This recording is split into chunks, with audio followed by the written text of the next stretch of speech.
إيجابية إن شاء الله.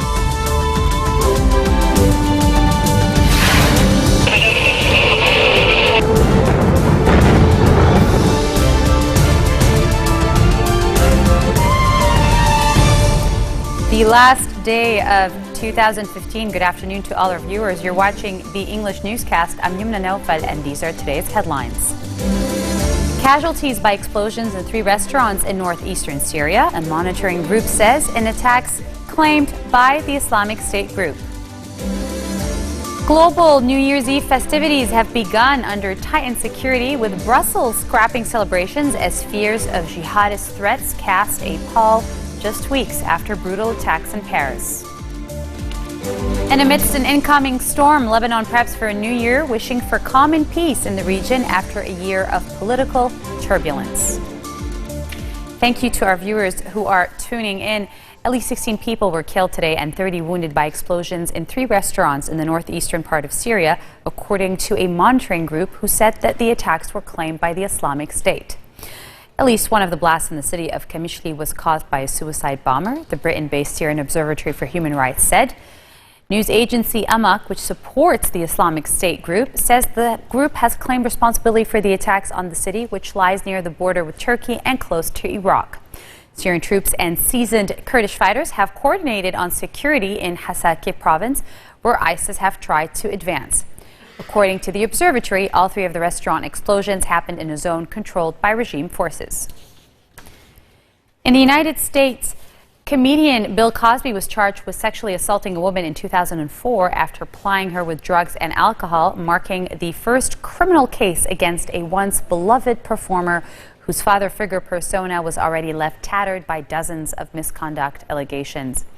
An arrest warrant was issued for Cosby, who is 78 years old, as the charge was filed in Pennsylvania just before the statute of limitations deadline for a criminal prosecution that is to expire in January. The charge stems from allegations brought by a woman who settled a civil case against Cosby for an undisclosed sum in 2006. The accuser in this case, Andrea Constant, a former basketball team manager at Temple University, says Cosby is one of more than 50 women who have publicly accused him of sexually assaulting them in incidents dating back decades. Neither the entertainer nor his representatives could be reached immediately for comment. Republican presidential hopeful Donald Trump filled a hotel ballroom with over 2,000 people for a rally, attracting die-hard supporters as he has in other cities, but was dodged by a rival who is also very popular, Ted Cruz. Trump, who still continues to hold the advantage as the Republican frontrunner in national polls, addressed an enthusiastic crowd, returning to the themes that helped him surge toward becoming the frontrunner. The world is blowing up. The migration in Syria. They say one of their achievements for the year is bringing peace to Syria. And the whole world's talking about it. It's the level of stupidity is incredible. I'm telling you, I used to use the word incompetent. Now I just call them stupid. I went to an Ivy League school. I'm very highly educated. I know words. I have the best words. But there's no better word than stupid. Donald Trump is brilliant. He's doing an amazing job. We had to respond to Hillary. She came out with that. No. She came out, remember, she wrote, she said, he's demonstrated a penchant. I demonstrated a penchant for sexism. Can you believe it? Me. Nobody respects women more than Donald Trump. That I can tell you. Nobody. And, you know, when she said that, I had no choice, because I didn't start it. I had no choice. And I did have to mention her husband's situation. Okay? And that is now the biggest story on television by a factor of 10. So we have to do it. You can't let people push you around. You can't let people tell lies. You can't do it. I love the concept. I love having a woman president. Can't be her. She's horrible. She's horrible. And you know who really don't, I'll tell you who does not like, yeah, we'll get Ivanka. Good, let's do Ivanka. Let's go. But I'll tell you who doesn't like Hillary are women. Women don't like Hillary. I see it all the time. You can't use hairspray because hairspray is going to affect the ozone. I'm trying to figure out, let's see, I'm in my room. in New York City, and I want to put a little spray so that I can, right? But I hear where they don't want me to use hairspray, they want me to use the pump. Because the other one, which I really like better than going bing, bing, bing, and then it comes out in big globs, right? And you're stuck in your hair and you say, oh my God, I got to take a shower again. My hair's all screwed up. If I don't win, I will consider this, and I mean this, a total and complete waste of time. I really do. After a grim 2015 marked by 2 separate shootings, Paris prepared to celebrate the new year in a context of sobriety and togetherness, as officials announced that security in the capital would be beefed up. In previous years, hundreds of thousands of revelers have descended on the Champs-Élysées Avenue, but on Thursday, the fireworks have been cancelled and the light display projected onto the Arc de Triomphe has been cut short. Though City Hall says the show will go on, 11,000 policemen, firemen and soldiers are deployed on the streets of the capital, 2,000 people more than last year. France's defense minister visited the Champs-Élysées to meet soldiers deployed as part of Operation Sentinelle, the code name for the military mission to protect sensitive sites across France in the wake of the Charlie Hebdo shootings in January. The mission was reinforced after the coordinated gun attacks of November 13th, which killed 130 people. And 10,000 soldiers are now active in France, and 6,500 in the Paris region alone. Global New Year's Eve festivities have begun under tightened security, with Brussels scrapping celebrations as fears of threats cast a pall just weeks after brutal attacks in Paris. Australia's biggest city, Sydney, traditionally the first to host a major event to ring in the new year, held its 9 p.m. family fireworks with pyrotechnics exploding over the harbour ahead of the main show at midnight. Crowds thronged to vantage points to see the displays, which are expected to draw 1 million people ahead of the chimes of midnight moving across Asia, the Middle East, Africa, Europe, and finally the Americas. Hong Kong, Beijing, Singapore, and other Asian cities may rival Sydney's pyrotechnic splash, but Brunei offers a sober evening after banning Christmas in a shift to hardline Islamic law. Jakarta remains on high alert after anti-terror police foiled detailed plans for an alleged New Year's suicide attack in the Indonesian capital. And coming up next, well, how will the new year unfold in Lebanon? Randa Farah, the co-founder of Lebtivity, is here to tell us more. Stay with us. We'll be right back.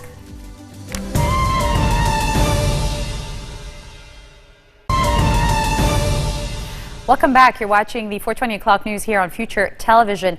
Ahead of jubilant New Year celebrations, the Lebanese say they wish for calm and peace in the region after a year of political turbulence and bomb attacks. Randa Farah, the co-founder of Lebtivity, joins us right now to tell us about the exciting New Year plans. Randa, thank you for being here. Thank you, Yumna, and Happy New Year. Happy New Year to you. Just so I remind everybody, Lebtivity.com is your go-to site for all the events taking place all around the year. But tonight is especially special because of what you said are so many events. Am I right? Yeah, exactly. There are around 200 options for tonight's party. How many? 200 options. Okay, so what are the best options? What are you doing tonight?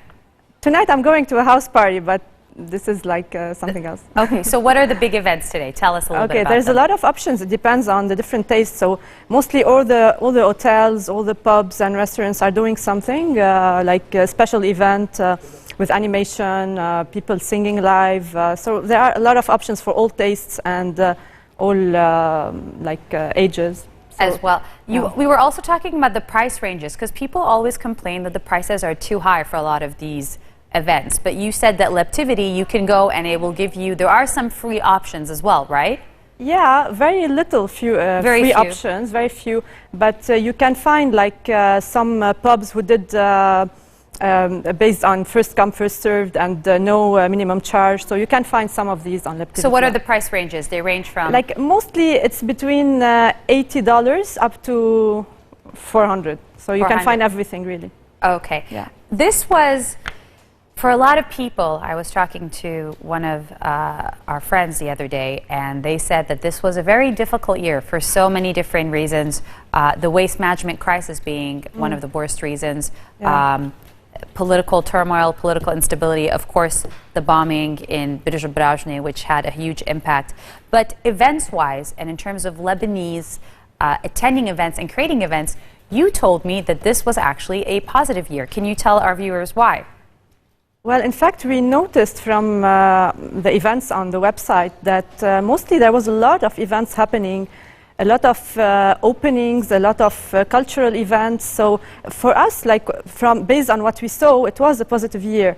However, we noticed some cancellation at the last minute whenever there's something happening or any bad, let's say, event happening. We noticed that maybe people cancel their events at the last minute. But some events kept going on. Like, for example, I remember the Sirso Museum, there was a huge manifestation that day. Right. And it was a very successful event, and yeah. It so happened this day that exactly. there was a protest, right? Exactly, yeah. So it happened a day there was a protest. Most of these events are what kind of events? Because you said that this year, well, because Lebtivity also, it started in 2012. Yeah. And this year was the most successful year yet. Yes, this year, like, we have more events. Like, people are more aware that they can share in a simple click. They can share their events online and get a lot of exposure. This is why we are noticing that people are getting more and more used to the platform, and they are sharing this, their event, and they are getting results as well. So they are getting people attending their events based on posting it. How does it work? Tell me how it works. Like, of course, when we talk about events, we talk about art events, and help me out here. Art events, concerts. Art, culture, conferences, workshops, exhibitions, art exhibitions, any family and kids events, sports events, hiking, biking, anything. We have also fundraising events, parties, nightlife, so it's everything you can think of. If you were to compare 2015 to 2014, what would you say was the biggest change for Lebtivity? For Lebtivity or for the events? Because it's like... Okay, for the events then, events-wise, let's stay. All right, for the events, we noticed a lot of new events, a lot of reopenings of hotels, new restaurants, new pubs, new places. So this is like was the main trend for 2015. We noticed also a lot of events for entrepreneurs, like big conferences, women empowerment workshops. So there was many diversity of events of this type, like on Lebtivity mostly. So this was for 2015. What about, remember we were talking, we said Baalbek actually reopened this year, right? Yes, because... No, Baalbek's always been open, yeah, but this year... it was always, right, so this year... This year it happened in Baalbek, so it was back to Baalbek. Because I think the last year and the one before, they had to change the location based on the fact. Because of the security issues or not. Renda, what are your, let's finish on this one. What are your expectations for 2016, and what message do you want people to know? Well, as you know, as Lebtivity, we are big believers in Lebanon, and we want to continue in believing in our country. So hopefully we will have more events for 2016, because we noticed that there's a trend of events increasing every year. So we hope to have more cultural events, more people sharing their activities, and hopefully it will be a great year. Hopefully it will be a great year. So to all our viewers watching, from Renda and I, thank you for being here today, Renda. Thank you.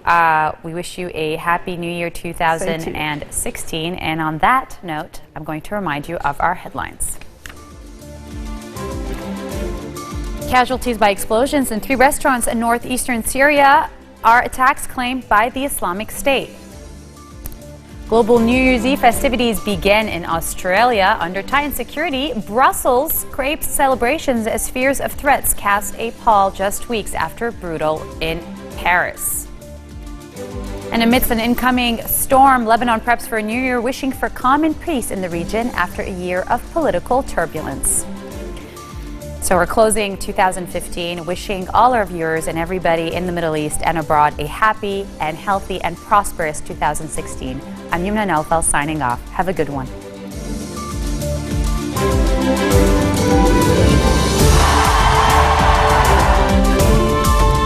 الأجواء إيجابية إن شاء الله.